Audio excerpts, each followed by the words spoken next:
ஆண்டவராகிய இயேசு கிறிஸ்துவின் மகா பரிசுத்தமுள்ள நாமத்திற்கு மகிமை உண்டாகும்படி இந்த நாளில் நம்முடைய தியானத்திற்கு ஆதாரமாக 1 பேதுரு 1ஆம் அதிகாரத்தில் 18வது வசனத்தில் உள்ள ஒரு வார்த்தையை முக்கியமாக நாம் கவனிக்கவிருக்கிறோம். 1 பேதுரு 1ஆம் அதிகாரம் 18-19 உள்ள ஒரு வார்த்தை, உங்கள் முன்னோர்களால் பாரம்பரியமாய் நீங்கள் அனுசரித்து வந்த வீணான நடத்தை நின்று அழிவுள்ள வஸ்துக்களாகிய வெள்ளியினாலும் பொன்னினாலும் மீட்கப்படாமல் குற்றமில்லாத மாசற்ற ஆட்டுக்குட்டியாகிய கிறிஸ்துவின் விலையேறப்பெற்ற இரத்தத்தினாலே மீட்கப்பட்டிருக்கிறீர்கள் என்று அறிந்திருக்கிறீர்களே. குற்றமில்லாத மாசற்ற ஆட்டுக்குட்டியாகிய கிறிஸ்துவின் விலையேறப்பெற்ற இரத்தத்தினாலே மீட்கப்பட்டிருக்கிறீர்கள். எதனால் மீட்கப்படவில்லை? உங்கள் முன்னோர்களால் பாரம்பரியமாய் நீங்கள் அனுசரித்து வந்த வீணான நடத்தை நின்று. இதை எழுதிய பேதுரு யாருக்கு எழுதுகிறார்?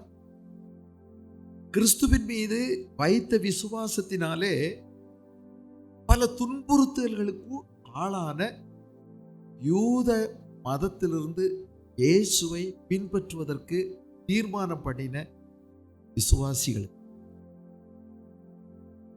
யூத மதம் பழைய ஏற்பாட்டை ஆதாரமாக கொண்ட யூத மதம். அந்த யூத மதம் அநேக பாரம்பரியமான பழக்க வழக்கங்களை கொண்டது, ஆராதனை முறைமைகளை கொண்டது, சட்டதிட்டங்களை கொண்டது.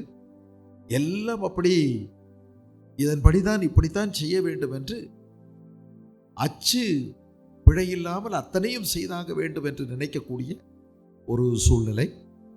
அதிலே அவர்கள் வளர்க்கப்பட்டவர்கள். ஆனால் இப்பொழுது இயேசு கிறிஸ்துவை சொந்த இரட்சகராக அவர்கள் ஏற்றுக்கொண்டார்கள்.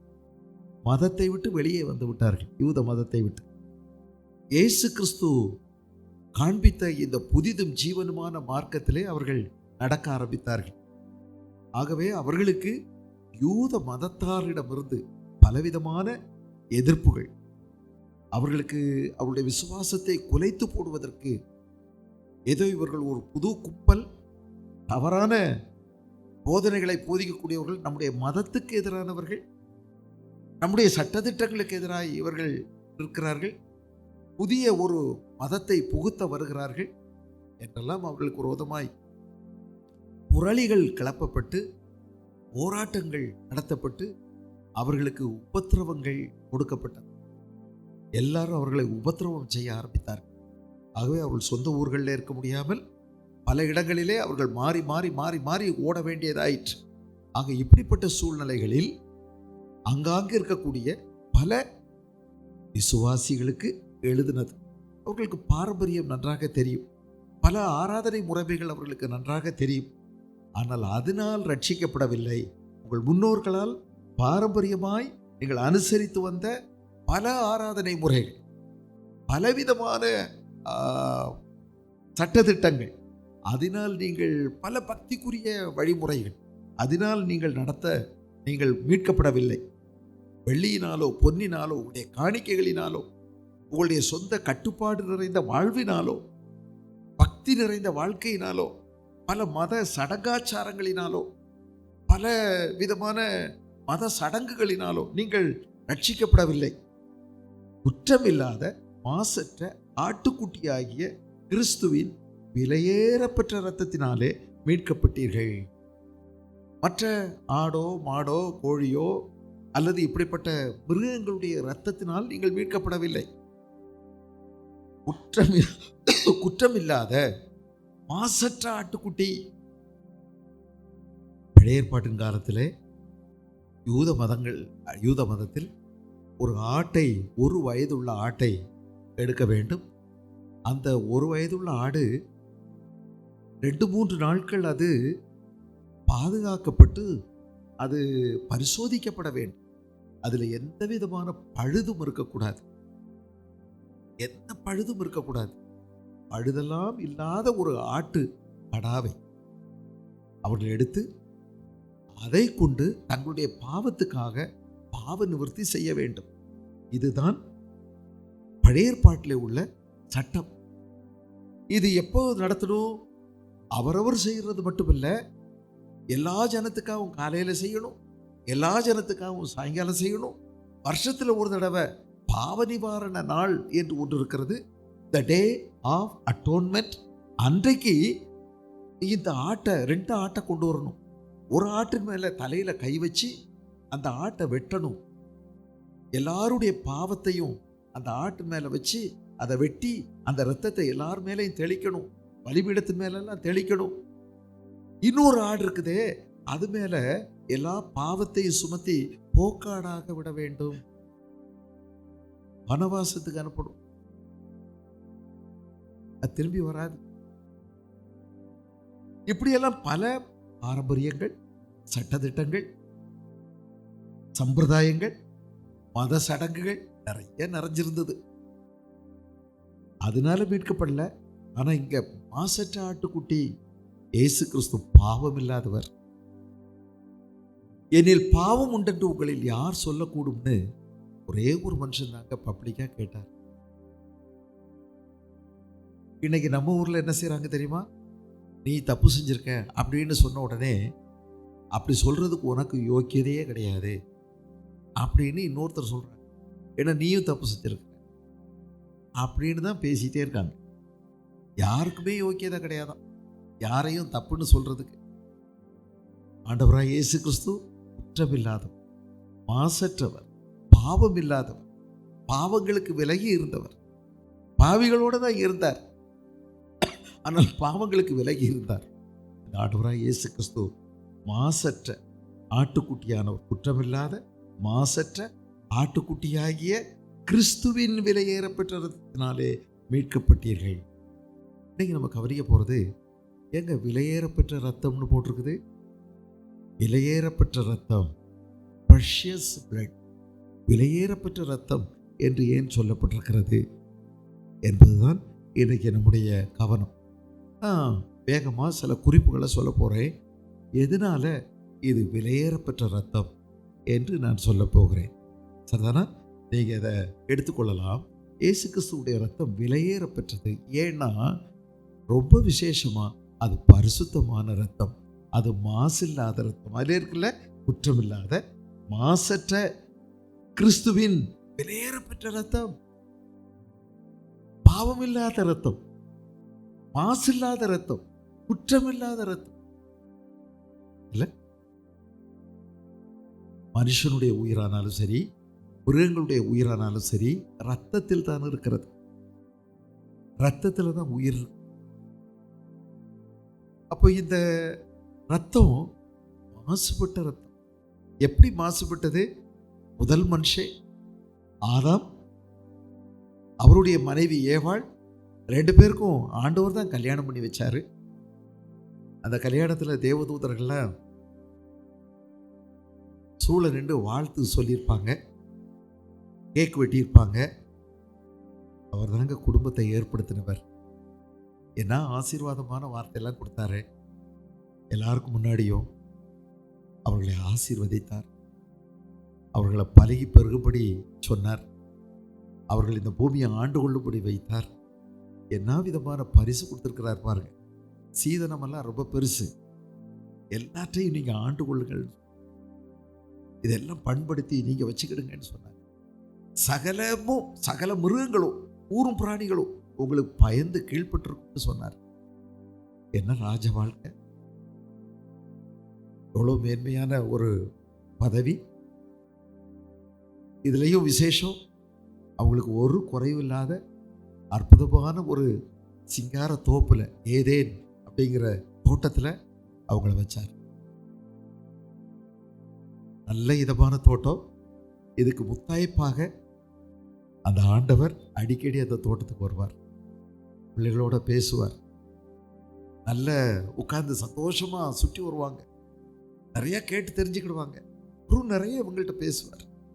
என்ன அன்பு, என்ன ஐக்கியம், எவ்வளோ மேன்மை. அந்த பெரிய பதவியை திடீர்னு ஒரு நாள் இழந்துட்டாங்க.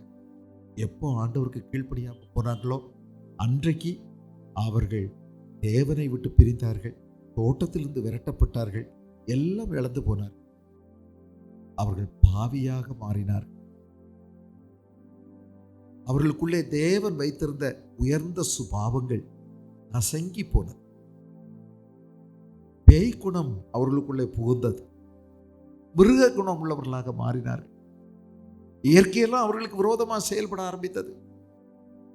இப்ப ஒன்றும் கீழ்ப்படிய மாட்டேங்குது. இப்ப சிங்கத்தை பார்த்து மனுஷன் பயப்படணும், பாம்பை பார்த்து ஆதாமுடைய சந்ததி பயப்படுது.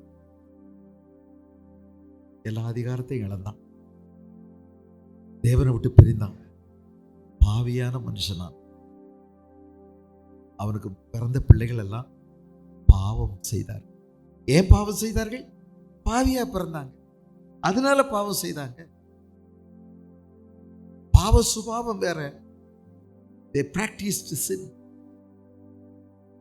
Sin and sins. Sin is a nature. Sins is action. இப்படி பாவிகளாக மாறினார்கள். ஒருத்தருமே இல்லை, எல்லாரும் அவங்கள இருந்து வந்தவங்க தான். ஒரே மனுஷனால உலகமே பாவிகளாக மாறிடுச்சு. ஒரே மனுஷனுடைய கீழ்ப்படியாமை எல்லாரையும் பாவத்துக்குள்ள அடைச்சிச்சு. நம்ம பாவிகளா மாறோம். இப்போ ரத்தத்துல தான் உயிர் இருக்கு. ஒரு மனுஷனுடைய பாவத்துக்காக அதற்கு பரிகாரம் செய்யணும், அதுக்கு ஒரு பிராயச்சித்தம் செய்யணும்னா உயிருக்கு உயிர் தான் கொடுக்கணும். அப்படி ஒரு ரத்தம் சிந்துறதுக்கு சுத்தமான ரத்தம் யார்கிட்டே இல்லை. நம்ம எல்லாரும் பாவிகளே. ஆகவே ஆண்டவர் கொடுத்த வாக்குறுதியின்படி ஏதேன் தோட்டத்தில் பிள்ளைகள் பாவம் செய்த போது அவர் ஒரு வாக்குறுதி கொடுத்தார். அழுதான் கொடுத்தார்.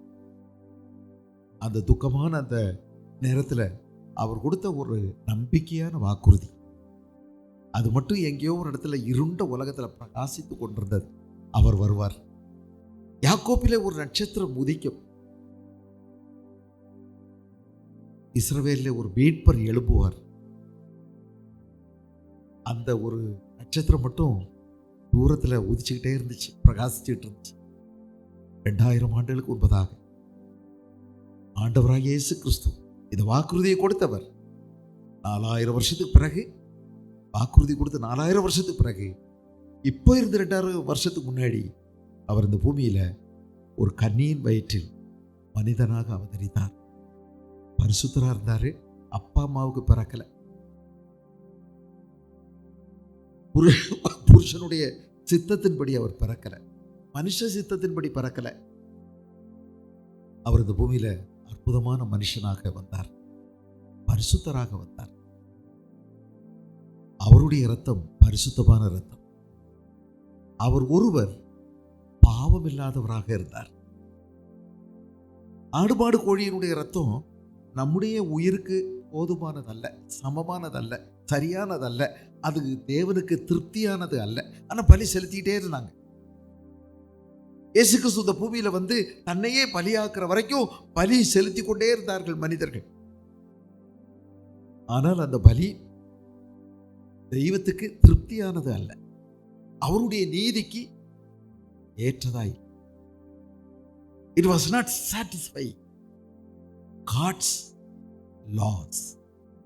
தேவனுடைய தீர்மானங்கள் நியாயத்திற்கு ஏற்றதா இல்லை. ஆகவேதான் அவரே இந்த பூமிக்கு மனுஷனா வந்து தம்முடைய பரிசுத்த இரத்தத்தை நமக்காக சிந்தினார். ஏன் விலையேற பெற்றது? அப்பாவே பிள்ளைகளுக்காக வந்துட்டார். இந்த உலகத்துல நம்ம எல்லாம் தாயின் வயிற்றில் உருவாக்கின அந்த தகப்பன் இந்த பூமியில பரிசுத்தரா அவதரித்தார். அவர் மாசற்றவர், எல்லாரோடையும் பழகினாரு, எல்லாரோடையும் இருந்தாரு. ஆனால் பாவங்களுக்கு விலகினவராக இருந்தார். குற்றமற்றவர், மாசு இல்லாதவர், பரிசுத்தருமாகிய இயேசு கிறிஸ்துவின் ரத்தம். ஆகவே இது விலையேற பெற்ற ரத்தம், எல்லாருடைய பாவங்களை போக்கும் ரத்தம். இது விலையேற பெற்றது, எல்லா பாவத்தினுடைய சுமையையும் நீக்கக்கூடியது, எல்லாருக்கும் அவர்கள் செய்த பாவத்திற்கு விலை கொடுப்பதற்கு போதுமானது. இயேசுவின் ரத்தம் விலையேறப்பெற்ற ரத்தம். இந்த ரத்தம் ஏன் விலையேறப்பெற்றது அப்படின்னா, இது நம்மை மீட்கும் ரத்தம். It has a redeeming power, இது மீட்கும் வல்லமை உள்ள இரத்தம். ஆகவே இது விலையேறப்பெற்றது. எதிலிருந்து நம்மை மீட்கிறது தெரியுமா? கலாத்தியருக்கு எழுதின நிருபம், கலாத்தியர் அப்படின்னு போட்டிருக்கு, 3ஆம் அதிகாரம் 13வது வசனத்தை பாருங்க. 3:13, மரத்திலே தூக்கப்பட்ட எவனும் சபிக்கப்பட்டவன் என்று எழுதியிருக்கிறபடி கிறிஸ்து நமக்காக சாபமாகி நியாயப்பிரமாணத்தின் சாபத்திற்கு நம்மை நீங்களாக்கி மீட்டார். ஏன்? இயேசுவின் ரத்தம் பிரஷியஸ், விலையேறப்பெற்றது அப்படின்னு கேட்டீங்கன்னா, இந்த இயேசுவின் ரத்தம் நம்மை சாபத்திலிருந்து நீங்களாக்கி மீட்டு கொண்டிருக்கிறது. நியாயப்பிரமாணத்தின் சாபத்திலிருந்து நம்மை மீட்டு கொண்டிருக்கிறது. இப்போ நியாயப்பிரமாணம்னா என்ன? நியாயப்பிரமாணம் தான் ஆண்டவர் முதல்ல மனுஷனுக்கு கொடுத்தார். பாவம் செய்திருந்த நாட்கள்ல, நியாயப்பிரமாணத்துக்கு முந்தின காலங்கள்ல மனசாட்சியின்படி மனுஷன் வாழ வேண்டியதா இருந்துச்சு. மனசாட்சிப்படி வாழ்க்கை. உதாரணமா, யோபனுடைய நாட்கள்ல வேத புஸ்தகம் இல்லை, நோவாவுடைய நாட்கள்ல வேத புஸ்தகம் இல்லை. இந்த இயேசுவோடு கூட 300 ஆண்டுகள் ஒரு மனுஷன் சஞ்சரித்தான் அப்படின்னு போட்டிருக்கு. அவனுடைய நாட்கள்லையும் வேத புஸ்தகம் இல்லை. மோசேயினுடைய நாட்கள்ல ஆண்டவர் சட்டதிட்டங்களை கொடுத்தார். அப்படி சட்டதிட்டம் கொடுக்கும்போது எதெல்லாம் பாவம் அப்படின்னு சொன்னார். பாருங்க, எது பாவம்? பொய் சொல்றது பாவம் அப்படின்னு நமக்கு மகாத்மா காந்தி சொல்லி தரல, அம்பேத்கர் எழுதி வைக்கல. பொய் சொல்றது பாவம்னு அம்பேத்கருக்கும் மகாத்மா காந்திக்கும் முன்னாடியே சொல்லி கொடுத்தது யாரு? பாவம் எதுன்னு கடவுள் தாங்க சொன்னாரு. நம்ம உருவாக்குற கர்த்தர் தான் எது பாவம் எது பாவம் இல்லை அப்படின்னு சொல்லி கொடுத்தாரு. அப்போ எது பாவம்? பொய் சொல்றது பாவம், திருடுறது பாவம், கொலை செய்யறது பாவம், விபச்சாரம் செய்யறது பாவம், அடுத்தவங்களுக்குள்ள அபகரிக்கிறது பாவம், விக்கிரக வணக்கம் செய்வது பாவம். இதை சொல்லி கொடுத்தது அவர் தான். சில இடத்துல எழுதி போட்டிருக்காங்க, இங்கே புகைப்படம் எடுக்கக்கூடாது, பூக்களை பறிக்கக்கூடாது அப்படின்னு போட்டிருக்காங்க.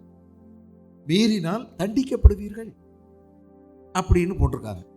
அப்ப பாருங்க, அது இல்லைன்னா, அந்த இங்கே புகைப்படம் எடுக்கக்கூடாதுன்னு ஒரு கட்டளை, அது இல்லைன்னா நீங்க புகைப்படம் எடுக்கலாம், அது தப்போ நியாயமோன்னு யாரும் கேட்கவே மாட்டாங்க. எப்போ அந்த போர்டு ஒன்று வச்சுட்டாங்களோ, அந்த பலகை ஒன்று வச்சாச்சோ, அப்போ அதை மீறி செய்தா பாருங்க, அது பாவம்.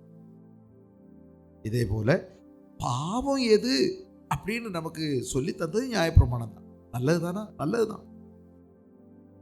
ஆனா இந்த நியாயப்பிரமாணம் என்ன செஞ்சது அப்படின்னா, இதை ரொம்ப உன்னிப்பா செய்யறவன் இதனால பிழைப்பான் அப்படின்னு ஆண்டவர் சொல்லிட்டார்.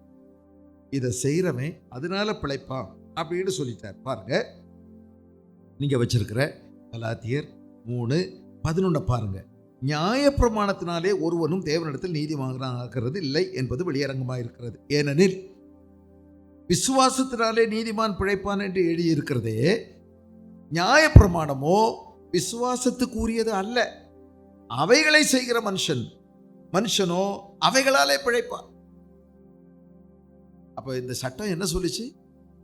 இதை பார்த்து சரியா செய்யறவன் தான் பிழைப்பான், அவன் தான் வாழ முடியும், மற்றவன் எல்லாம் சாகத்தான் செய்யும். சரி, இந்த நியாயப்பிரமாணத்தை செய்யலை அப்படின்னா அவன் மேல என்னென்ன சாபம் வரும்? தாய் தகப்பனை கனம் பண்ணணும், காப்பாற்றணும். சரி, அப்படி காப்பாற்ற தவறிட்டாங்க அப்படின்னா அவங்களுக்கு இந்த மாதிரி தண்டனை, இந்த மாதிரி தண்டனை, இந்த மாதிரி தண்டனை. ஆண்டவர் சொன்னார், நான் தான் கடவுள், நான் தான் தெய்வம், நான் தான் வானத்தை பூமியை படைச்சேன், என்னை அல்லாமல் வேற தெய்வம் இல்லை. ஆனா என்னை விட்டுட்டு மேலே வானத்திலோ கீழே பூமியிலோ பூமியின் கீழ் உள்ள தண்ணீரிலோ இருக்கிறவைகளுக்கு ஒப்பான யாதொரு சொரூபத்தையும் விக்கிரகத்தையும் நீ உனக்குன்னு உருவாக்கி மனுஷ ரூபத்தில் அல்லது பாம்பு மாதிரி அல்லது ஏதோ ஒரு ரூபத்தில் நீ உனக்கா உண்டாக்கி அதை வச்சு நீ பூஜை பண்ணனா நான் எரிச்சல் உள்ள தேவனாயிருந்து நீ செய்கிற பாவத்தை 3ஆம் 4ஆம் தலைமுறை வரைக்கும் விசாரிப்பேன். விரட்டி விரட்டி போட்டு அடிப்பேன்னு அர்த்தம். ஆனா நீ எனக்கு கீழ்ப்படிஞ்சன்னா 1000 தலைமுறைக்கு அதை நினைப்பேன். நீ எனக்கு கீழ்ப்படிந்தால் உன் தலைமுறைக்கு 1000 தலைமுறைக்கு கூட அதை நான் நினைச்சு. இப்படி ஒருத்தன் கீழ்ப்படிஞ்சான் இந்த குடும்பத்தில், இந்த வம்சாவளியில் அப்படிங்கிறத நான் நினைப்பேன் அப்படின்னு சொன்னார். நம்ம ஆட்கள் செஞ்சிட்டாங்களா? இப்படி விக்கிரக ஆராதனை செஞ்சா உனக்கு சாபம் வரும். உன் தேசத்தில் நீ நல்லா இருக்க மாட்ட. ஏற்ற காலத்தில் மழை பெய்யாது. உன் பிரயாசமெல்லாம் வெட்டுக்கிளி தின்னுட்டு போயிடும். அந்த பூச்சி தின்னும், இந்த பூச்சி தின்னும், படாத பாடுபடுவ. உனக்கு நிலம் வெங்கலம் மாதிரி, இரும்பு மாதிரி இருக்கும். வானம் வெங்கலம் மாதிரி இருக்கும். சூடு, குளிர் அதிகம், மழை அதிகம், எல்லாம் தண்டனையா இருக்கும். கீழ்ப்படிஞ்சா உனக்கு ஆசீர்வாதம். யாரால கீழ்ப்படிய முடிஞ்சது? ஒருத்தராலையும் கீழ்ப்படிய. அதனால நம்ம எல்லாரும் சாபத்துக்கு கீழே இருந்தோம். இந்த இயேசு கிறிஸ்துவினுடைய விலையேற பெற்ற ரத்தம் நம்மை அதிலிருந்து மீட்டு கொண்டது. 7ஆம் அதிகாரம், ரோமருக்கு எழுதின நிருபம் 7ஆம் அதிகாரத்தை பாருங்க, 4வது வசனத்தை பாருங்க. 4, அப்படி போல என் சகோதரரே, நீங்கள் மரித்தோரிலிருந்து எழுந்து கிறிஸ்து என்னும் வேறொருவருடையவர்களாகி தேவனுக்கென்று கனி கொடுக்கும்படி கிறிஸ்துவின் சரீரத்தினாலே நியாயப்பிரமாணத்துக்கு மரித்தவர்களானீர்கள். நாம் மாம்சத்துக்கு உட்பட்டிருந்த காலத்தில் நியாயப்பிரமாணத்தினாலே தோன்றிய பாவ இச்சைகள் மரணத்திற்கு ஏதுவான கனிகளை கொடுக்கத்தக்கதாக நம்முடைய அவயவங்களில் பலன் செய்தது. இப்பொழுது நாம் பழமையான எழுத்தின்படி அல்ல, புதுமையான ஆவியின்படி ஊழியம் செய்யத்தக்கதாக நம்மை கட்டியிருந்த நியாய பிரமாணத்துக்கு நாம் மரித்தவர்களாகி அது நின்று விடுதலையாக்கப்பட்டிருக்கிறோம். நமக்கு விடுதலை கிடைச்சிருச்சு. எபிரேயருக்கு எழுதின நிருபம், எபிரேயர் 8ஆம் அதிகாரத்தில் 10வது வசனத்தை நீங்க பார்த்தீங்கன்னா, எபிரேயர் 8:10 நான் உங்களுக்காக வாசிக்கிறேன், கவனிங்க. அந்த நாட்களுக்கு பின்பு நான் இஸ்ரவேல் குடும்பத்தாரோடு பண்ணும் உடன்படிக்கையாவது என்னுடைய பிரமாணங்களை அவருடைய மனதிலே வைத்து அவருடைய இருதயங்களில் அவைகளை எழுதுவேன். நான் அவர்கள் தேவனாயிருப்பேன், அவர்கள் என் ஜனமாயிருப்பார்கள். பாருங்க, இயேசு கிறிஸ்துவினுடைய ரத்தம் என்ன மாற்றத்தை கொண்டு வந்துச்சு. இந்த வெளியில எழுத்தின்படி இருந்துச்சு பாருங்க. இந்த சட்டதிட்டங்களை பார்க்க பார்க்க நமக்கு பயமா இருந்துச்சு. பார்க்க போதெல்லாம் பயம். என்ன பயம்? ஐயோ, இதை நான் செஞ்சிட்டேன், எனக்கு தண்டனை வருமே அப்படின்னு ஒரு பயம். இன்னொரு பக்கம் அதை பார்த்தோன்னே இது தப்புத்தான் தெரியுது, ஆனால் அது எனக்கு ஞாபகப்படுத்துது, என்னால் செய்யாமல் இருக்க முடியலை. இதெல்லாம் பார்க்கும்போது நிறைய விஷயங்கள் எனக்கு தவறுன்னு தெரியுது, ஆனால் தவற என்னால் செய்யாமல் இருக்க முடியலை. விரும்பி செய்கிறதெல்லாம் இந்த தவறாக தான் இருக்குது. எனக்கு திரும்ப திரும்ப ஞாபகப்படுத்துகிற மாதிரியே இருக்குது. என்னால் என்னை கட்டுப்படுத்த முடியலை. ஆக மொத்தத்தில் நான் சிக்கலில் போய் மாட்டிக்கிட்டேன், சாபத்திலையும் மாட்டிக்கிட்டேன், விட முடியாமல் நான் அடிமையும் ஆகிட்டேன். இதிலிருந்து இயேசு கிறிஸ்துடைய ரத்தம் என்னை மீட்டெடுக்கிறது. இப்போ இயேசு கிறிஸ்துடைய ரத்தம் என்னை மீட்டதுனால எனக்குள்ளுக்குள்ள இந்த சட்டதிட்டங்களை எழுதிடுறார். எனக்கு கர்த்தருடைய ஆவியானவரை எனக்கு புதிதாக கொடுக்குறார்.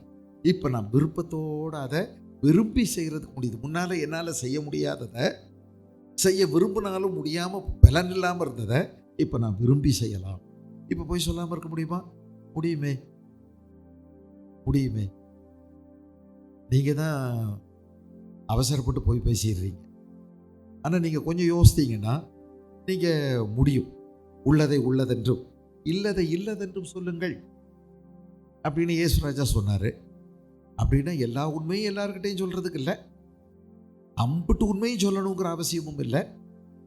ஆனால் சொல்லக்கூடியவங்கள்ட்ட சொல்ல வேண்டியது உண்மையாக இருக்கட்டும். விவேகமாக நீங்கள் நடக்கலாம், நிறைய விஷயங்களை கேட்கலாம். கேட்குறதுக்கெல்லாம் நீங்கள் பதில் சொல்லணுங்கிற அவசியம் இல்லை. உண்மையை சொல்லித்தான் ஆகணுங்கிறதும் இல்லை. ஆனால் சொல்கிறது உண்மையாக இருக்கணும், பாதுகாத்து கொள்ளலாம். பொய் சொல்லாமல் இருக்கிறது மட்டுமல்ல, திருடாமல் இருக்க முடியுமா? முடியும். இதுக்கு யார் பலன் கொடுக்கறது? கர்த்தருடைய ஆவியானவர் எனக்கு பலன் கொடுக்குறார். அடுத்தவங்களுக்குள்ளதை அபகரிக்காமல் இருக்க பலன் கிடைக்குமா? கிடைக்கும். மனசுக்குள்ள கூட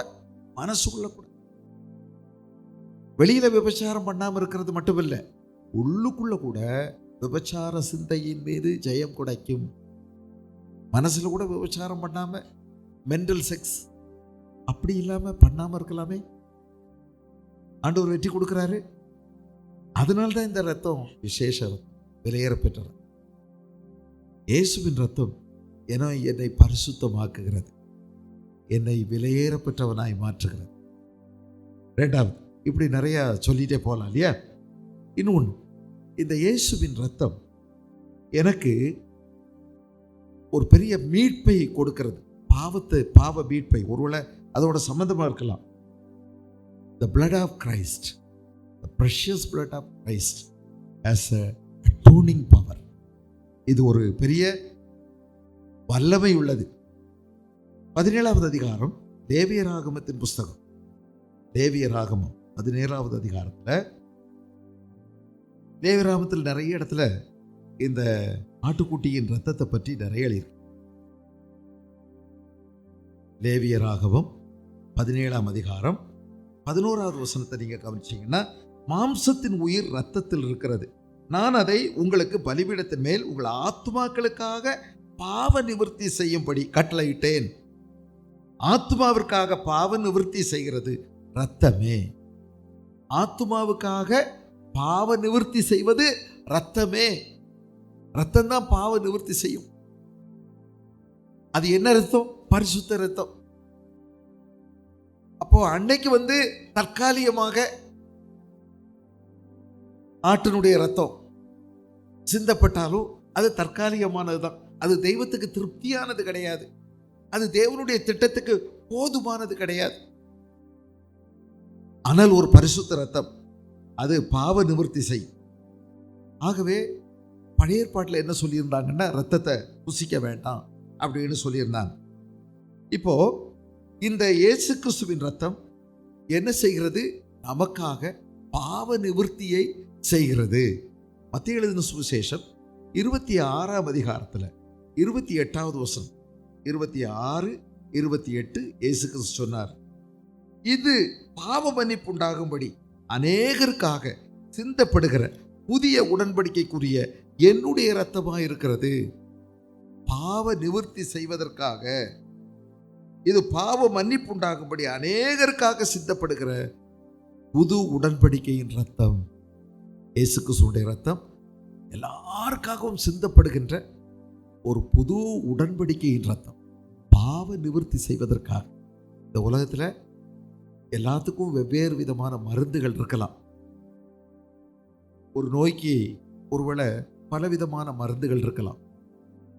பிறகு சித்த வைத்தியத்தில் இருக்குது, ஆயுர்வேதத்தில் இருக்குது, பிறகு ஆங்கில வைத்தியத்தில் இருக்குது, பிறகு நம்முடைய நாட்டு வைத்தியங்கள்ல இருக்குது. எல்லாத்துலேயும் எத்தனையோ விதமான வைத்தியங்கள் இருக்கலாம். ஒரு நோய்க்கு பலவிதமான வைத்தியங்களும் செய்யலாம். ஆனால் பாவ நிவர்த்திக்கு எந்த ஒரு வழியும் இல்லை. ஒரே ஒரு வழிதான், ஒரே ஒரு பலிதான், இயேசு கிறிஸ்துவின் ரத்தம். பாவத்தை போக்குறது ஒரே ஒரு ரத்தம் தான், இயேசுவின் ரத்தம். இயேசுவின் ரத்தம். வேற ரத்தம் இருக்கா? பாவ கரையை போக்காது, பாவ கரையை போக்காது. ஆனால் இயேசுவின் ரத்த கரை உன் பாவ கரையை போக்கும். உன் பாவ கரையை போக்கும். உன்னை புண்ணியவானா மாற்றும், உன்னை பரிசுத்தமா மாற்றும், உன்னை விலை கூண்டவனா மாற்றும், உனக்கு மறுஜீவன் கொடுக்கிறது. ஆகவே இயேசு கிறிஸ்துவின் ரத்தம் விலையேறப்பெற்ற ரத்தம். இயேசு கிறிஸ்துவின் ரத்தத்திற்கு போக்கக்கூடிய, கழுவக்கூடிய ஒரு சக்தி இருக்குது. It has a cleansing power. இது சுத்திகரிக்கின்ற ஒரு வல்லமை இருக்கிறது. உங்களுக்கு எனக்கும் நல்ல அறிமுகமான ஒரு வசனம் தான் 1 யோவான் 1ஆம் அதிகாரம் 7வது வசனத்தில், அவர் ஒளியில் இருக்கிறது போல நீங்கள் ஒளியிலே நடந்தால் ஒருவரோடு ஒருவர் ஐக்கியப்பட்டவர்களாயிருப்போம். அவருடைய குமாரனாகிய இயேசு கிறிஸ்துவின் ரத்தம் சகல பாவங்களை நீக்கி நம்மை சுத்திகரிக்கும். சுத்திகரிக்கும், சுத்திகரிக்கும். இந்த சுத்திகரிப்பு, கிளென்சிங், நம்ம நீரோடையில் போய் நம்ம கழுவுறோம். அப்படி கழுவும் போது நம்ம வஸ்திரங்களில், நம்முடைய கைகளில், நம்முடைய உடம்புல இருக்கக்கூடிய அழுக்குகள் கரைஞ்சி போகுது. அது அந்த தண்ணீரில் கரைஞ்சி போயிடுது. திரும்ப திரும்ப திரும்ப திரும்ப அது போகிற வரைக்கும் நம்ம கழுவி சுத்தம் பண்ணிக்கிறோம். இயேசு கிறிஸ்துவுடைய ரத்தம் இப்படி கழுவி சுத்திகரிக்கக்கூடியது. தேவனே, என்னை கழுவி அருளும், அப்பொழுது நான் சுத்தமாவேன். என்னை கழுவும், என்னை கழுவும். பாவம் ஒரு டிஃபைல்மெண்ட். பாவம் என்பது ஒரு விடாப்பிடியான அழுக்கு, ஒரு விடாப்பிடியான கரை. கரையை போக்குறதுக்கு பல நுணுக்கங்கள் கையாள சொல்றாங்க இல்லையா? எலுமிச்சஞ்சாரை ஊத்திப்பாரு, சோடா, வாஷிங் சோடா போட்டுப்பாரு. ஒருவேளை நீங்க பல புளிப்பெல்லாம் சேர்த்து பாருங்க அப்படின்னு எல்லாம் சொல்றாங்க. இதெல்லாம் சேர்த்தா ஒருவேளை போயிடும் அப்படின்னு சொல்றாங்க. சோப்பு, கரைகள் போகுது. போகலாம், போகாமலும் இருக்கலாம். ஆனா பாவக்கரை போக்குறது, பாவக்கரையை போக்குவதற்கு இயேசு கிறிஸ்துவுடைய ரத்தம் தான். நீங்க எந்த வேற தண்ணியில முங்கினாலும் உங்க பாவக்கரை போகாது. என்ன முடிய கொடுத்தாலும் சரி, என்ன காவடி எடுத்தாலும் சரி, என்ன அன்னதானம் பண்ணாலும் சரி, எவ்வளவு நீங்க கஷ்டப்பட்டு கடவுளை தேடி போனாலும் சரி, மலையை விட்டு மலைக்கு தாண்டினாலும் சரி, உங்களை ரொம்ப காயப்படுத்திக்கிட்டும் கோரமா உங்களை நீங்க வேதனைப்படுத்திக்கிட்டாலும் சரி, இயேசுவின் ரத்தம் மட்டுமே பாவக்கரையை போக்கும். ஆகவே அது விலையேறப்பெற்ற ரத்தம். எவ்வளவு நன்றி சொல்லணும். என் பாவக்கரையை இயேசு போக்கினார், என்னை சுத்திகரித்தார். ஏசாயா தீர்க்கதரிசி 1வது அதிகாரத்தில் 18வது வசனத்தில் அற்புதமான ஒரு வார்த்தையை சொல்றாரு பாருங்க. எனக்கு அது பிடிச்ச ரொம்ப வார்த்தை. என்ன சொல்றார் தெரியுமா? உங்களை கழுவி சுத்திகரியுங்கள். 16, உங்கள் கிரியைகளில் பொல்லாப்பை என் கண்களுக்கு மறைவாக அகற்றி விட்டு தீமை செய்தலை விட்டு ஓயுங்கள். கழுவி சுத்தம் பண்ணுங்க. உங்களை நன்மை செய்ய படியுங்க, நியாயத்தை தேடுங்க, ஒடுக்கப்பட்டவனை ஆதரித்து திக்கற்ற பிள்ளையின் நியாயத்தையும் விதவையின் வழக்கையும் விசாரியுங்கள். என்ன சொல்றாரு? வாங்க நம்ம சர்ச்சை பண்ணலாம், உட்கார்ந்து பேசுவோம். என் மேல ஏதாவது குறை இருந்தா நீ சொல்லு, உன் மேல உள்ள குறைய நான் சொல்றேன். வாருங்கள், வழக்காடலாம், வாருங்கள் என்று கர்த்தர் சொல்லுகிறார். உங்கள் பாவங்கள் சிவேர் என்று இருந்தாலும் உறைந்த மழையை போல் வெண்மையாகும். ஹல்லேலூயா. சிவேர் என்று இருந்தாலும், அப்படியான கரையா இருந்தாலும் உறைந்த மழையை போல் வெண்மையாகும். அவைகள் ரத்தாம்பர சிவப்பாய் இருந்தாலும் பஞ்சை போலாகும். இயேசுவின் ரத்தத்தின் புண்ணியத்தை பார்த்தீங்களா? ஏன் அது விலையேறப்பட்ட ரத்தம்? அது விடாப்பிடியான பாவ கரையை உன்னை விட்டு போகும். எத்தனை தீமையான செயல்கள் நம்மளை விட்டு போகவே மாட்டாங்க. என்னால் குடிக்காம இருக்க முடியலை, என்னால் இதை செய்யாம இருக்க முடியலை, எனக்கு இதுல இருந்து விடுதலை இல்லை. நிறைய பேர் போய் தற்கொலை பண்ணிடுறாங்க. இதுலேருந்து எனக்கு இனி நம்பிக்கையே இல்லை. கையை அறுத்துக்கிறாங்க, தூக்கு போட்டுக்கிறாங்க. அவங்களாலே மன்னிக்க முடியல. உலகம் என்ன எப்படி மன்னிக்கும் அப்படின்னு அவங்க ஒரு முடிவுக்கு வந்துடுறாங்க. கடவுள் எப்படி என்ன மன்னிப்பார்னு நினைக்கிறாங்க. நான் உன்னை மன்னிக்க ஆண்டவராகிய இயேசு கிறிஸ்து தன்னுடைய ஜீவனையே கொடுத்தார். அவர் உனக்காக சாபமானார். மரத்தில் தூக்கி போடுகிற எவனும் சபிக்கப்பட்டவன். இயேசு மரத்தில் தூக்கி போடப்பட்டார். அவர் மேலே இல்லை, கீழே இல்லை, அந்தரத்தில் தொங்கினார். இயேசு நமக்காக சாபமானார். நம்முடைய சாபத்தை அவர் ஏற்றுக்கொண்டார். என் இடத்துல எனக்கு பதிலா, எனக்காக, என் பாவத்துக்காக இயேசு சிலுவையில் நம்முடைய பரிசுத்த ரத்தத்தை சிந்தினார். அவர் சர்வபூமியின் ஆண்டவராக இருக்கிறதுனால, நம்ம எல்லாரும் அவருடைய பிள்ளைகளா இருக்கிறதுனால, எங்க அப்பா சிந்தின ரத்தம் பூமியில் உள்ள எல்லாருடைய பிள்ளைகளையும் கழுவி சுத்திகரிக்க ஒரே ரத்தம் போதுமான. இந்த இயேசுவின் ரத்தம் நமக்காக சிந்தப்பட்டது. எபிரேயர்களது நிறுவம் 9ஆம் அதிகாரம், எபிரேயர் 9 12வது வசனத்தை நீங்க கவனிச்சீங்கன்னா, 9:12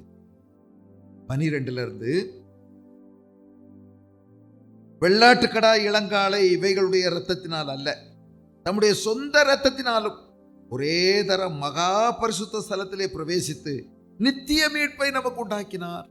நித்திய மீட்பை உண்டாக்கி, இனி நான் சாயங்காலம் ஒரு பலி, காலையில் ஒரு பலி, அமாவாசைக்கு ஒரு பலி, மாதம் ஆரம்பிச்சதுன்னா புது மாதம் பிறந்த உடனே ஒரு பலி, வருஷம் ஆரம்பித்த உடனே ஒரு பலி, இப்படி பலி செலுத்த வேண்டிய திரும்ப திரும்ப திரும்ப திரும்ப செலுத்த வேண்டிய அவசியம் இல்லை. ஒரே தரம், ஒரே தரம், ஒன்ஸ் அண்ட் ஃபார் ஆல், ஒரே தரமா எனக்காக அவர் தம்மை பலியாக்கினார். இயேசு கிறிஸ்துவுடைய ரத்தம் ரொம்ப ரொம்ப விலையேறப்பெற்றது. இயேசு கிறிஸ்துவுடைய ரத்தம் என்னை பாதுகாக்கக்கூடியதும் கூட. ஆகவே இது விலையேறப்பெற்ற ரத்தம், இது பாதுகாக்கக்கூடியது. சுருக்கமாக இருக்கிறதுக்கு உங்களுக்கு நான் சொல்கிறேனே, இந்த எகிப்து தேசத்தில் இஸ்ரவேலர்கள் 430 வருஷம் அடிமையாக இருந்தாங்க. அவங்கள விடுவிக்கிறதுக்காக கர்த்தர் ஒரு மனுஷனை அனுப்பினார். அவருடைய பேர் மோசே. அவர் அங்கே விடுவிக்க போன போது அங்கே இருந்த அரசன் 430 வருஷம் அரசாங்கத்துக்கு, அந்த நாட்டுக்கே அடிமையாக இருந்த லட்சாதி லட்சம் ஜனங்களை விட்டு கொடுப்பானா என்ன? விடமாட்டேன்ட்டான். அவங்கள வச்சு ஃப்ரீயாக கஞ்சியை மட்டும் ஊற்றி அவன் பெரிய பெரிய பட்டணங்களையும் நாட்டையும் வளமாக்கிட்டு இருக்கிறான் பாருங்க. எல்லார் வீட்டுக்கும் இவங்க தான் வேலைக்காரங்க, அடிமைகளாக இருந்தாங்க. எல்லாருக்கும் பொது அடிமைகளாக இருந்தாங்க. விடமாட்டேன்ட்டாரு. அதனால் எவ்வளோ கெஞ்சி சொல்லியெல்லாம் பார்த்தாலும் கேட்கறதுக்கு இல்லை. சில தண்டனைகள்லாம் கடவுள் அனுப்புனார். அவன் கேட்டபடியே இல்லை. கடைசியாக ஒரு கொடிய வேதனையான ஒரு காரியம் நடந்துச்சு. என்னென்னா, எல்லாருடைய வீட்லேயும் தலைப்பிள்ளை சங்காரம், தலைப்பிள்ளை செத்து போயிடும். அது ஆடு மாடு கோழியாக இருந்தாலும் சரி, ஈத்து தலை ஈத்து எல்லாம் சாகும் அப்படின்னு வந்தது. அப்போ அதிலிருந்து இந்த இஸ்ரவேலர்கள் மட்டும் மீட்கப்படுவதற்காக ஆண்டவர் சொல்லியிருந்தாரு, நான் சொல்கிற நாளில் 1ஆம் மாதம் 14ஆம் தேதி, ஆபீப் மாதம் அல்லது ஆபீப் அல்லது நிசான், அந்த மாதத்தில் 14ஆம் தேதி சாயங்கால வேளையில் ஒரு ஆட்டை நீங்கள் பிடிச்சி, எத்தனை பேரால் அதை சாப்பிட முடியுமோ அவங்கெல்லாம் ஒன்று சேர்ந்து அதை சமைச்சு அதை நீங்கள் சாப்பிடும்போது ரெடியாகிட்டு சாப்பிடணும். கட்டையெல்லாம் போட்டுக்கணும், உடுப்பெல்லாம் போட்டு, பெல்ட்டெல்லாம் கட்டி, காலில் செருப்பெல்லாம் போட்டு, எல்லாத்தையும் எடுத்து மாட்டிக்கிட்டு கடைசியாக சாப்பிடணும்.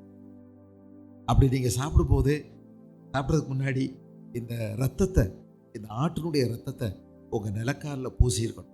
அப்படி பூசியிருந்தா யாருடைய வீட்டிலலாம் அந்த நிலக்காலில் ரத்தம் பூசப்பட்டிருக்குதோ அந்த வீட்டில் சாவு இருக்காது, மற்ற வீட்டுக்கெல்லாம் சாவு நடக்கும் அப்படின்னு சொல்லப்பட்டது. இவங்க அந்த ரத்தத்தை பூசிட்டாங்க, எல்லாரும் சாப்பிட்டாங்க. அந்த ராத்திரியே சங்கார தூதன் கடந்து போனான். அப்படி தேவனுடைய கோபம் கடந்து போன போது யாருடைய வீட்டிலலாம் ரத்தம் இல்லையோ அத்தனை பேருடைய வீட்டிலையும் தலைப்பிள்ளை செத்து போச்சு.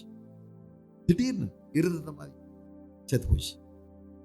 ஆடு மாடு எல்லாம். அப்படி பார்த்தா அரசனுடைய வீட்டில இருந்து ஆண்டி வீடு வரைக்கும் எல்லாருடைய வீட்லையும் ஒரே நேரத்தில் ஓலம் எழுப்பிச்சு பாருங்க. ஒரு தேசமே ஒன்று போல புலம்பி அழுது. இதுக்கு காரணம் என்ன அப்படின்னா, ஏற்கனவே சொல்லிட்டேன், இந்த ஜனங்களை நீ விடலைன்னா இதுதான் கடைசி, உனக்கு இப்படி நான் செய்ய போகிறேன், அப்போ நீ விட்டுருவ அப்படின்னு சொன்ன உடனே எல்லாருக்கும் தெரிஞ்சு போச்சு, இவங்க ஆண்டவர் தான் இதை செஞ்சிருக்கார்.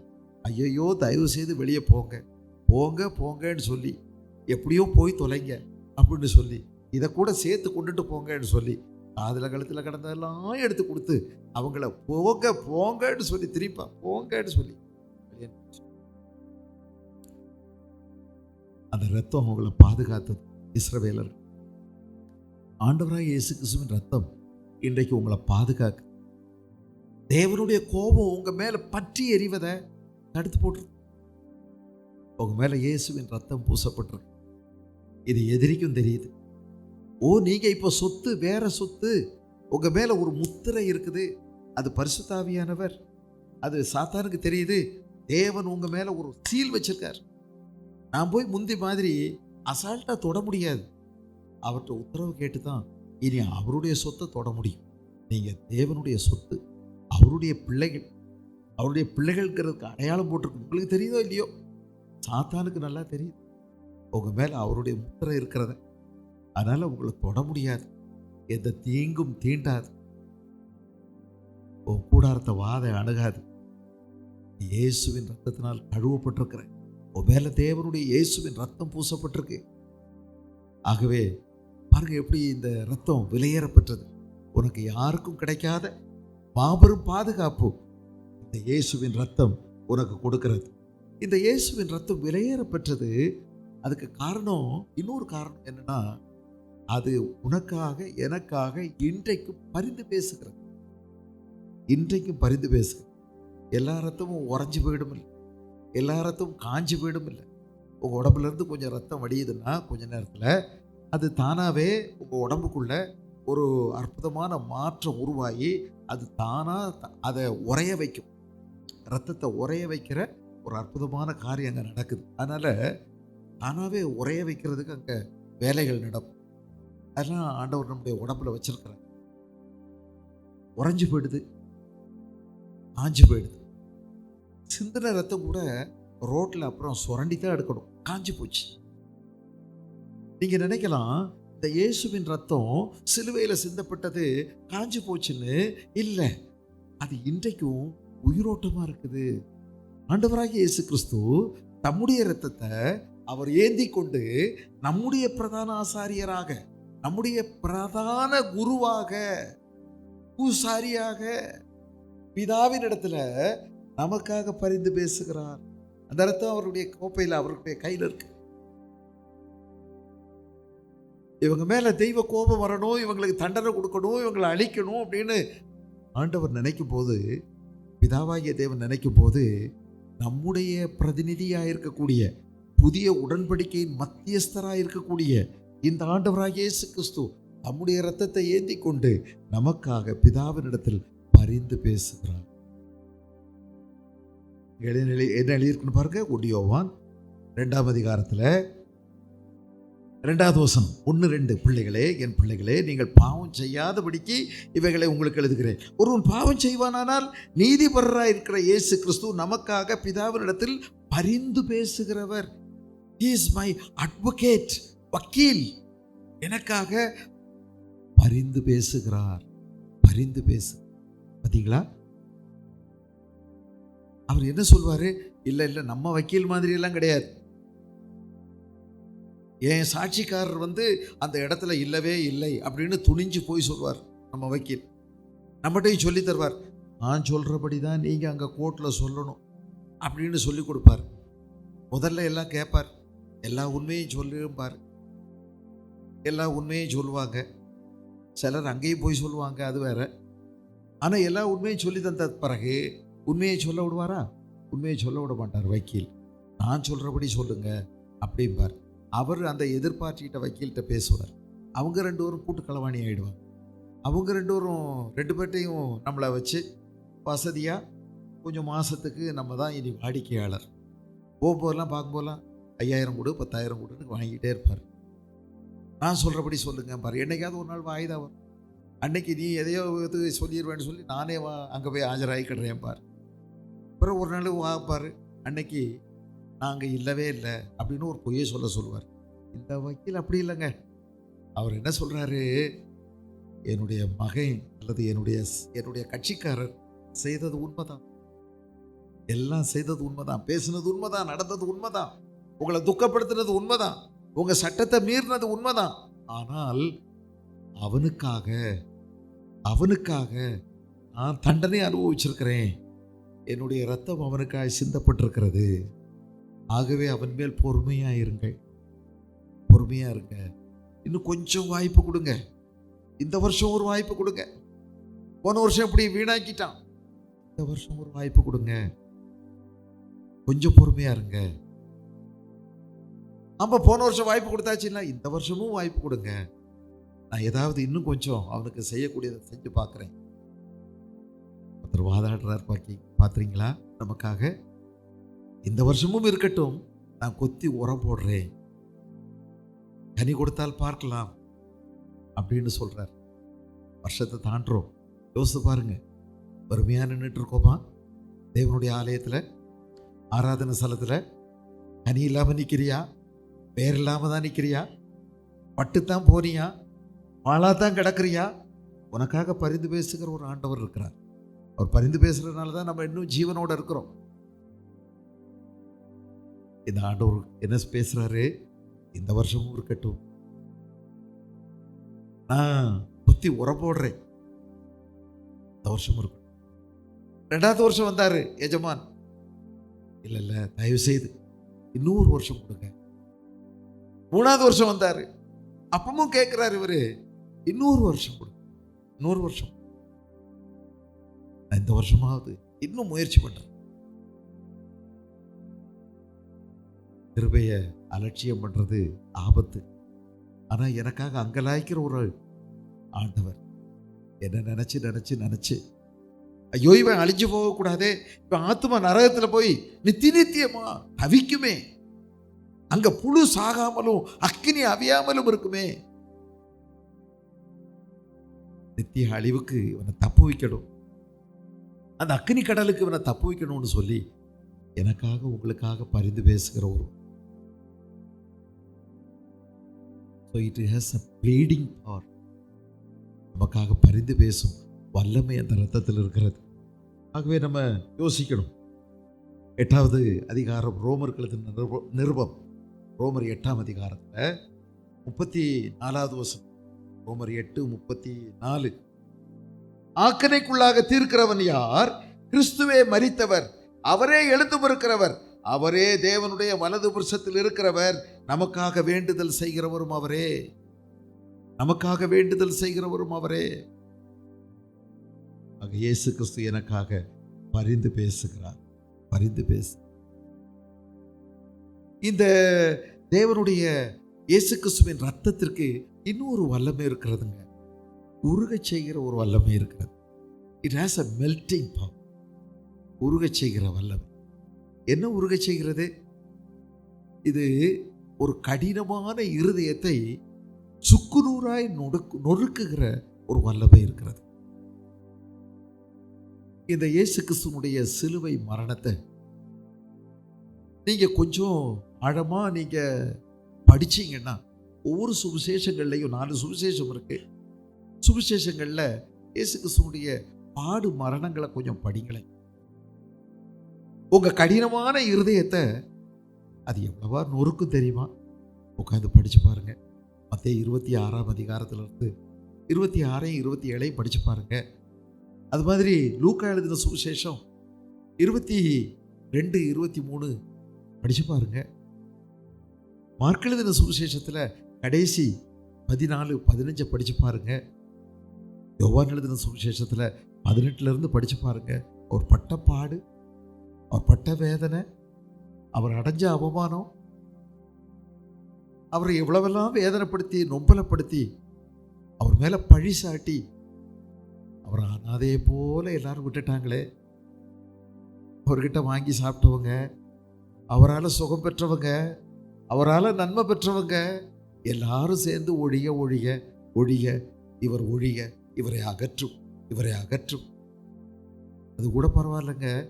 கொடுமையான இன்னொரு காரணம் சொன்னாங்க, பரபாசை எங்களுக்கு விடுதலை செய்யும், இயேசுவை சிலுவையில் அறையுங்கள். ரோமர்களால் கண்டுபிடிக்கப்பட்ட மிக கொடூரமான ஒரு மரணம் அது. அவங்க தான் முத கண்டுபிடிச்சாங்க. சிலுவையில் அடிச்சு ஒரு மனுஷனை தொங்க விட்டுறது. ஒரே நாள்ல சாவானா? இல்லைங்க, 4-5 நாள்ல சாவான். 4-5 நாள் ஆகும் சாகிறதுக்கு. இதுக்கடையில ராத்திரியும் பகலும், பகல்ல உள்ள உஷ்ணம், இரவில் உள்ள பனி, அந்த இருட்டு, அந்த குளிர், இதுல வேற ஆகாயத்து பறவைகள் வந்து கண்ணை கொத்தும், ஒன்னொன்னா சாப்பிடும். ஐயோ, மூச்சு திணறும், தண்ணி கிடையாது, இஞ்சிஞ்சா சித்திரவதை செய்யக்கூடிய ஒரு விஷயத்தை அவங்க தான் முத கண்டுபிடிச்சாங்க. அதான் காலம் நிறைவேறின போது இயேசு வந்தது காரணம். இயேசு சிலுவையில தான் அடிக்கப்படணுங்கிறது நித்திய திட்டம். அதை கண்டுபிடிக்கிறவங்க ரோமர்கள். ரோமர்கள் தான் அதை கண்டுபிடிக்கிறாங்க. இயேசு சரியான நேரத்தில் வந்தார், அவரை சிலுவையில் அறைந்தார். அவமானம், நிந்தனை, ஐயோ அவர் சித்திரவதை செய்யப்பட்டார், நிர்வாணப்படுத்தப்பட்டார், அறகுற நிர்வாணமா தூக்கி தொங்க விட்டான். என்ன அடி, எவ்வளோ காயம், அவருடைய உடல் முழுவதும். வேதாகம ஏசாயா சொல்றாரு, படைசால்கள் போல் இருந்தது, உழுத நிலத்தில் உள்ள படைசால்கள் போல் இருந்தது. யார் அதை பார்க்கறது? கண்ணால ஏறிட்டு பார்க்க முடியாத அவருடைய வேதனை. நாங்க சொல்றத யார் நம்ப போறாங்க? கர்த்தருடைய புயம் யாருக்கு வெளிப்பட்டது? அவர் அடித்து துவைத்து நொறுக்கப்பட்டார். நம்முடைய மீறுதல் நிமித்தம் அவர் அடிக்கப்பட்டார், நம்முடைய அக்கிரமங்களின் நிமித்தம் அவர் நொறுக்கப்பட்டார். நமக்கு சமாதானத்தை உண்டு பண்ணும் அந்த பெரிய திட்டத்தை அவர் தன்மேல் ஏற்றுக்கொண்டார். தேவகோபம் முழுவதையும் அவர் சுமந்தது. தேவனாலே கைவிடப்பட்டார், மனுஷனாலே கைவிடப்பட்டார். இதை பார்க்கும்போது நம்முடைய உள்ளம் உருகாதா? உருகாதோ? நெஞ்சம் உடையாத மனசும் உடையணுமே. என்ன கல் மனசு? இயேசு கிறிஸ்துவினுடைய சிலுவை அண்டையில நோக்கி பாருங்க, உடைஞ்சுதான் ஆகணும். சுக்குநூறா நம்மளை உருக்கக்கூடிய ஒரு தெய்வம். அவருடைய அன்பு அவ்வளவு அற்புதமான அன்பு. அவருடைய அன்பு நம்மை மாற்றி அமைக்கிறது. எப்படி அழுவாங்களாம்? சகரியாவின் புஸ்தகத்தில் ஒரு நாள் இந்த இயேசுவை சிலுவையில் அறைந்த சந்ததிகளுடைய வம்சாவழியினர் எப்படி அழுவாங்கன்னு போட்டிருக்குது. சகரியா 12ஆம் அதிகாரத்தில் 10வது வசனம், நான் தாவீது குடும்பத்தார் மேலும் எருசலேம் குடிகளின் மேலும் கிருபையின் ஆவியையும் விண்ணப்பங்களின் ஆவியையும் ஊற்றுவேன். அப்பொழுது அவர்கள் தாங்கள் குத்தினவரை நோக்கி பார்த்து, ஒருவன் தன் ஒரே பேரானவனுக்காக புலம்புகிறது போல எனக்காக புலம்பி, ஒருவன் தன் தலைச்சான் பிள்ளைக்காக துக்கிக்கிறது போல எனக்காக மனங்கசந்து துக்கிப்பார்கள். ஒரு நாள் துக்கிப்பார்கள். இந்த துக்கம் இந்த பாவ உணர்வினால் ஏற்படுகின்ற மனந்திருப்புதலுக்கு ஏதுவான ஒரு துக்கம் உங்களுக்கு இந்த இயேசு கிறிஸ்துவின் இரத்தத்தினால் உண்டாகிறது. இந்த கல்லான மனசை ஆண்டவர் உடைச்சி நொறுக்கிறார். எவ்வளோ கடினமான மனுஷனாக இருந்தாலும். தமஸ்கு, டமாஸ்கஸ் அப்படிங்கிற பட்டணம் இன்னைக்கு இருக்கு. அதுக்கு உள்ள நுழையிற போகிற சமயத்தில் மத்தியான நேரம் சூரியனுடைய வெளிச்சத்திலையும் வல்லமையான ஒரு வெளிச்சம் குதிரை மேலே பயணம் செய்த இந்த சவுலின் மீது பட்டது. அவன் கண்கள் கூடானவனாய் கீழே குதிரையில் ஒரு சத்தம் கேட்டது, சவுலே சவுலே, நீ துன்பப்படுத்துகிற கிறிஸ்து நானே. நான் எங்க கிறிஸ்துவை துன்பப்படுத்துறேன்? முள்ளில் உதைக்கிறது உனக்கு கடினம். நீ உதைக்கிறது முள்ளில் உதைக்கிற, உனக்கு தான் அந்த கஷ்டம் அப்படின்னு சொன்னார். நான் எங்க கிறிஸ்துவை துன்பப்படுத்துறேன்? கிறிஸ்தவங்களை துன்பப்படுத்துறேன். என்னை பின்பற்றுகிறவர்களை துன்பப்படுத்துறது என்னை துன்பப்படுத்துவது. அவருடைய கண்கள், இருண்டு போயிருந்த கண்கள், குருட்டாட்டமான கண்கள் இப்படி உண்மையிலே குருடாயிடுச்சு. 3 நாள் கழிச்சு மீன் செதில்கள் போல அவனுடைய கண்கள் இருந்து கீழே விழுந்தது. அவனுடைய பாரம்பரிய கட்டுகள் எல்லாம் உடைஞ்சது. அவனுடைய தவறான சிந்தனைகள் எல்லாம் சிதறி விழுந்தது. அவனுடைய பார்வை தெளிவடைந்தது. அவன் மாற்றப்பட்டான். கிறிஸ்துவுக்காக உயிரவும் உத்தமமான சாட்சியா மாறினார். அவரை வாளால் அறுத்து கொலை செய்ய போறோம்னு அவர் அறிவிப்பு கொடுத்துட்டார். நீரோ மன்னன் 68வது வருஷம் துணிஞ்சு நின்னாருங்க.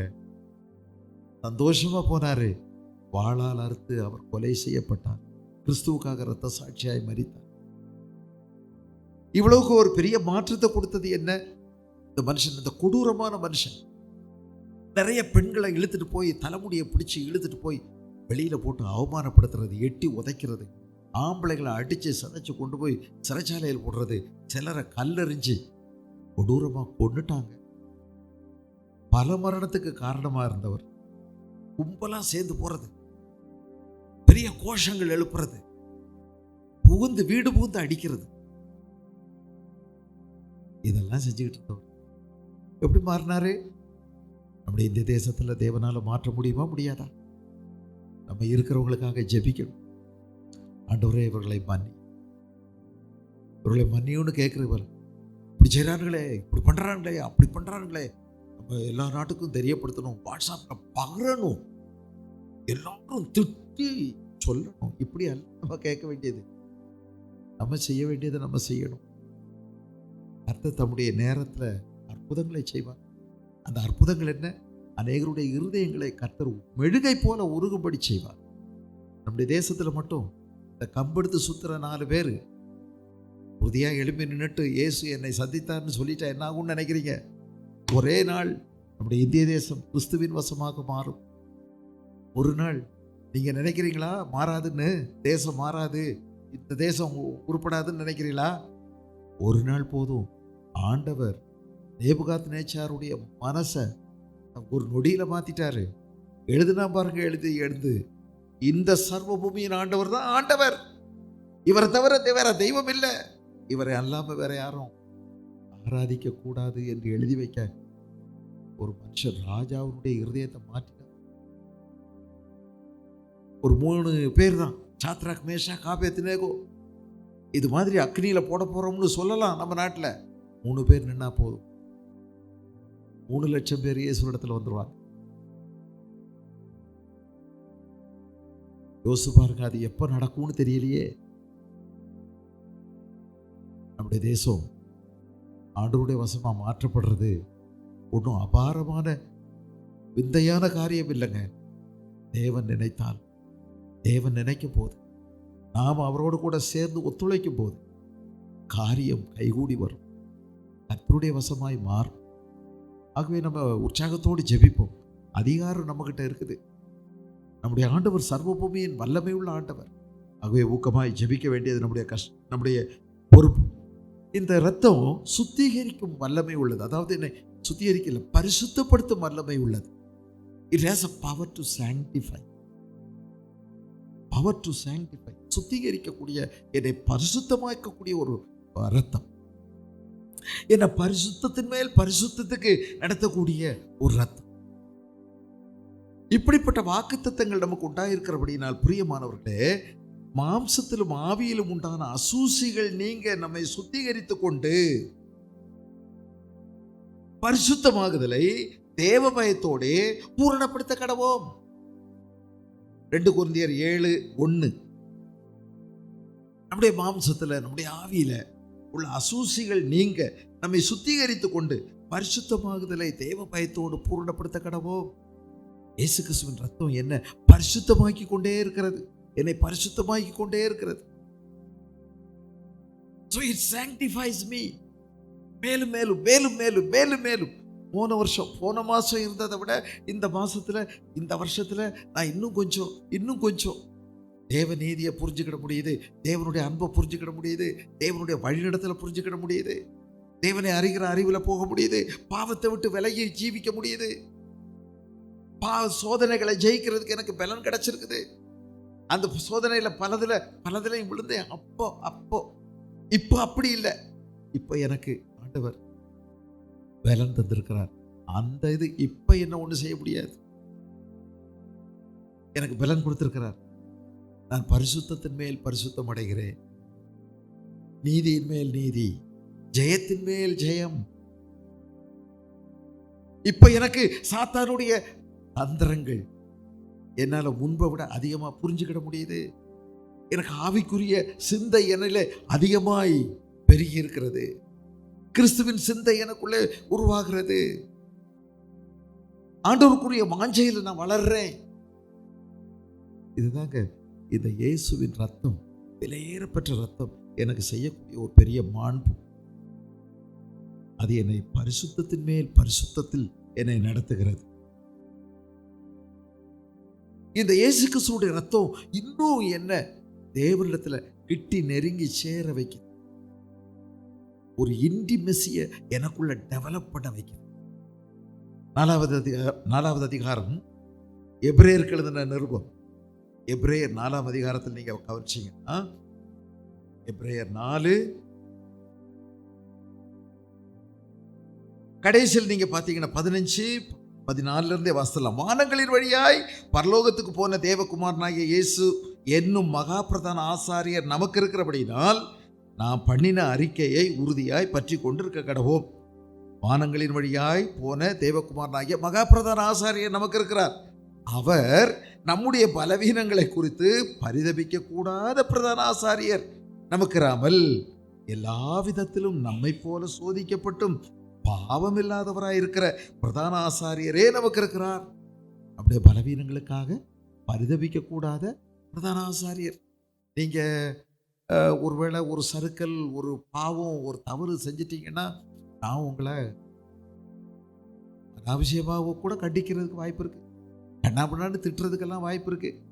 மனுஷன் கேட்ட உடனே விமர்சனம் செய்வாங்க, 4 பேர்கிட்ட சொல்லிடுவாங்க, நார் அடிச்சிருவாங்க. இதெல்லாம் அப்படித்தானே. ஆனா எனக்கு ஒருவர் இருக்கிறார், அவர் எனக்காக பரிதாபப்படக்கூடிய ஒரு பிரதான ஆசாரியர். பாருங்க, அவர் என்னை புரிஞ்சுக்கிறவர். என் சூழ்நிலை எல்லாம் அவருக்கு நல்லா தெரியும். எல்லா விதத்திலும் அவர் நம்மை போல சோதிக்கப்பட்டவர். நீ என்ன சோதனையில போய் தோத்து போய் விழுந்து கிடக்குறியோ அதே சோதனையில அவரும் போயிருந்தாரு. அவர் ஆனா ஜெயிச்சார். அவர் ஜெயிச்சிட்டார். அவர் உனக்கு இருக்கிறார். அவர் சோதிக்கப்பட்டும் பாவம் இல்லாதவராக இருக்கிற பிரதான ஆசாரியர், புரிந்து கொள்ளக்கூடியவர், நமக்காய் பரிதாபப்படுகிறவர். ஆதலால் நாம் இரக்கத்தை பெறவும் ஏற்ற சமயத்தில் சகாயம் செய்யும் கிருபை அடையவும் தைரியமாய் கிருபாசன தண்டையிலே சேர கடவோம். கிருபாசன தண்டையில சேரலாம். கிருபாசனம், தேவனுடைய பெட்டியை யாராவது தொட முடியுமா? தொட்டா எவனாவது சாகாம இருந்தது உண்டா? ஐயோ, அந்த பெட்டியை தொட்டவன் அப்பமே செத்து விழுந்துட்டானே, அது தொடவே முடியாதே. அது சைடில் கம்பு பாய்ச்சப்பட்டு அது தோளில் தான் சுமக்கப்படும், யாரும் தொட முடியாது. பயங்கரமானது. சீனாய் மலையில ஆண்டவர் வந்து இறங்கினார். மலை அதிர்ந்தது, தீர்ந்து பிடிச்சு மலையை எரிஞ்சது. பயங்கரமா இடி இடிச்சது, மின்னல் அடிச்சது, தாங்க முடியல. மக்கள் ஓட்டம் பிடிச்சாங்க. ஏன் மோசே கூட நான் பயந்து நடுங்குகிறேன் அப்படின்னாரு. ஆண்டவர் பேச ஆரம்பிச்சாரு. ஜனங்கள் அதுபடியே ஓடிட்டாங்க. எல்லாரும் காதை அடைச்சிட்டு ஓடுறாங்க, தாங்க முடியாது. ஆனா உங்களை ஆண்டவர் இவ்வளோ பயங்கரமான ஆண்டவர்கிட்ட பாருங்க, இந்த கிருபாசன தண்டையில் சேரும் சிலாய். ஆனா அது நடுவில் இருந்து ஒரு சத்தம் வருதுங்க. இந்த பெட்டி இவ்வளோ பயங்கரமான பெட்டி தான். அந்த பெட்டியை பார்க்க முடியாது, எட்டி பார்க்கக்கூடாது. எட்டி பார்த்தா செத்துருவோம், தொட்டா போச்சு. ஆனா அதை மூடி இருக்கு, ஒரு மூடி அங்க, அது பேர் கிருபாசனம். அது நடுவில் இருந்து ஒரு சத்தம் கேட்குது, தெய்வ சத்தம். இப்ப பாருங்க, அதை கூட வருஷத்துல ஒரு தடவை தான் போக முடிஞ்சது. ஆனா இப்ப அப்படி இல்லை. நீங்க தைரியமாய் தேவனுடைய கிருபாசன தண்டைக்கு கிட்டி நெருங்கி சேரும் சாக்கியம் இயேசுவின் ரத்தத்தால் கிடைத்திருக்கிறது. ஆக நீங்க இயேசுவை தூர நின்று தொட்டு பார்க்க வேண்டியதில்லை. இப்ப நீங்க போய் கட்டி பிடிச்சிக்கலாம், அவரோட கூட நீங்க பழகலாம். இந்த மோர் ஒவ்வொரு நாள் கிட்டி நெருங்கி சேரலாம். நீங்க எவ்வளவு விரும்புறீங்களோ அவ்வளவு நெருங்கலாம், அவ்வளோ நெருங்கலாம். தேவனை அறியும் அறிவில் நீங்கள் விருத்தி அடைவீர்கள். ஆண்டு தேவனை அறியும் அறிவில் விருத்தி அடைகிற ஆண்டா இருக்கட்டும். நெருங்கி சேருவோம். இயேசு கிறிஸ்துவின் ரத்தம் ஜெயம் கொடுக்கிற ஒரு ரத்தமா இருக்கு. ஏன் விசேஷ ரத்தம்? ஜெயம் கொடுக்குது. என்ன? ஆட்டுக்குட்டியானுடைய ரத்தத்தினாலும் சாட்சியின் வசனத்தினாலும் பொல்லாங்கானவரை ஜெயித்தீர்கள். 12வது அதிகாரம் வெளிப்படுத்தின விசேஷம் இல்லையா? யோசிச்சு பாருங்க. இயேசு கிறிஸ்துவின் ரத்தத்தினாலையும் உங்க சாட்சியின் வசனம், உங்க உள்ளுக்குள்ள இருந்து நீங்க கீழ்ப்படுகிற உங்க உள்ளுக்குள்ள இருந்து வரக்கூடிய வல்லமை உள்ள தேவனுடைய வார்த்தை பிசாச நடுங்குச்சு. நீங்க பேசுற அந்த கீழ்ப்படுகிறவங்க பேசுற தேவனுடைய வார்த்தைக்கு பேய் அவருடைய கோட்டைகள் நடுக்கும். எழுதியிருக்குது, ஆதி திருச்சபையில 120 பேர் கூடி ஜெபம் பண்ணாங்களாம். பரிசுத்தாவிக்குள்ள நிரம்பி ஜெபம் பண்ணாங்களாம். அவர்கள் கூடியிருந்த இடம் அசைந்தது அப்படின்னு போட்டிருக்கு. அப்படின்னா என்ன? சும்மா அங்க இங்கேயும் மோதி எல்லா சேரும் எங்கிட்ட போய் விழுந்து அங்க இந்த பண்ட பாத்திரங்கள் எல்லாம் சும்மா செதறி விழுந்து. அப்படியா? என்ன நினைப்பீங்க நீங்க? என்ன நினைச்சுக்கிட்டீங்கன்னு எனக்கு தெரியல. கூடியிருந்த இடமெல்லாம் அசைஞ்ச அப்படியே அங்கிட்டு இங்கிட்டு எங்கிட்ட எல்லாமோ தஞ்சாவூர் பொம்மை மாதிரி அங்கிட்டு கிட்ட ஆடி ஆடி ஆடி ஐயோ. அப்படியா? இல்லைங்க, அங்க இருந்த பேய்களுடைய எல்லா அஸ்திபாரங்களும் அசைந்தது. இவங்க கூடி ஜெபித்த போது எல்லா வல்லமைகளும் தகர்ந்தது. தேவனுக்கு விரோதமான எல்லா கட்டுகளும் உடைந்தது. அவங்களுடைய எல்லா விதமான மூட நம்பிக்கைகளும் அசைந்தது. இதுவரைக்கும் இருந்த மத சடங்குகள், சம்பிரதாயங்கள், கட்டுப்பாடுகள் அத்தனையும் செதஞ்சது. ஜனங்கள் ரட்சிக்கப்பட்டார்கள். 3000 பேர் ரட்சிக்கப்பட்டார்கள். தேவனை துதித்தார்கள். இதை கேட்டுட்டு இருந்தவங்க நம்முடைய பாஷையில தேவனை துதிக்கிறாங்க. தேவனுடைய பரிசுத்த ஆவியானவர் உங்களுக்கு தருகிற அந்த வல்லமே பார்த்தீங்களா? இயேசுவின் ரத்தத்தினால் மீட்கப்பட்டவர்களுக்கு நீங்க இருக்கிற இடத்துல, உங்க கிராமத்துல அந்த பேயினுடைய அஸ்திவாரங்கள் நடுங்க ஆரம்பிக்கும், குலுங்க ஆரம்பிக்கும், அசைய ஆரம்பிக்கும். கட்டுப்பாடு உங்கள்கிட்ட இருக்கும். பேய் உங்களை பார்த்து நடுங்குவான். உங்களை அந்த ஊர்ல வைக்க விடாம இருக்கிறதுக்கு என்ன வழின்னு யோசிக்க ஆரம்பிப்பான். உங்களை விரட்டுறதுக்கு என்ன வழின்னு நினைப்பான். ஏன் தெரியுமா? அவனுக்கு பயம். உங்களை பத்தி அவனுக்கு பயம். இவன் இருக்கிறதுனால எனக்கு தொந்தரவா இருக்குன்னு அவன் நினைக்கிறான். அவனுடைய சகாக்களுக்கு பயம். நீங்க ஜெபம் பண்றீங்க, அவனுடைய திட்டம் முழுவதும் அந்த கிராமத்தில் செயல்பட முடியல. அவன் நினைக்கிறபடியெல்லாம் அடிச்சு காலி பண்ண முடியல. அவன் நினைக்கிறபடியெல்லாம் அங்க அழிவுகளையும் சேதங்களையும் கொண்டு வர முடியல. நீங்க ஜெபம் பண்றீங்க, அவருடைய அஸ்திவாரங்கள் குலுங்கும், எல்லா பாதாளத்தின் வாசல்கள் நடுங்கும். இதுதான் இயேசு கிறிஸ்துவின் ரத்தத்தினால் கழுவப்பட்டிருக்கிறவர்களுக்கு இருக்கக்கூடிய வல்லமை. பார்த்தா நீங்க ரொம்ப நோஞ்சானா தான் தெரிவிங்க, சாதாரணமாக தான் போவீங்க. ஆனா உங்ககிட்ட கர்த்தர் உங்க கூட இருக்கிறார். உங்களை பார்க்கும்போது சாத்தானுக்கு நடுக்கம் பிடிக்கும். அவன் வழக்கமா வச்சிருந்த அந்த வழிகளெல்லாம் மாற்ற வேண்டியதா இருக்குது. நீங்க உங்க இருக்கிற கிராமத்துல, நீங்க ஜெபம் பண்ற இடத்துல எல்லாம் வர முடியல. அவனுடைய திட்டங்களை நிறைவேற்ற முடியல. அங்க விழாக்களை கொண்டாட முடியல. திணறான், திக்குமுக்காடுறான். அவர்கள் கூடியிருந்த இடம் அசையும், கட்டுகள் அசையும், எல்லாம் உடையும், எல்லாம் சின்ன பின்னமாகும். இந்த இயேசு கிறிஸ்துவின் வல்லமை பெற்ற நீங்கள், இயேசுவின் ரத்தத்தினால் கழுவப்பட்டிருக்கிற நீங்கள் சாமானியர்களாக இருந்தாலும் சாமானியர்கள் அல்ல, தேவனுடைய பிள்ளைகள். வானத்தை பூமியும் உடைய வானத்தில் பூமியுடைய சகல அதிகாரம் உடைய தேவன் உங்களோடு கூட இருக்கிறார். உங்களை கொண்டு நீங்க இருக்கிற இடத்துல, அந்த கிராமத்தில், அந்த பகுதியில் தேவன் செயல்பட விரும்புகிறார். உங்களை கொண்டு, உங்கள் மூலமாய் அவரோட சேர்ந்து நடந்தா எவ்வளோ அற்புதம், எவ்வளோ ஆச்சரியம். ஆண்டவர்கிட்ட கேட்கலாமா? இந்த நாட்களில் ஒரு புதிய வருஷத்தை கொடுத்துருக்கீங்க.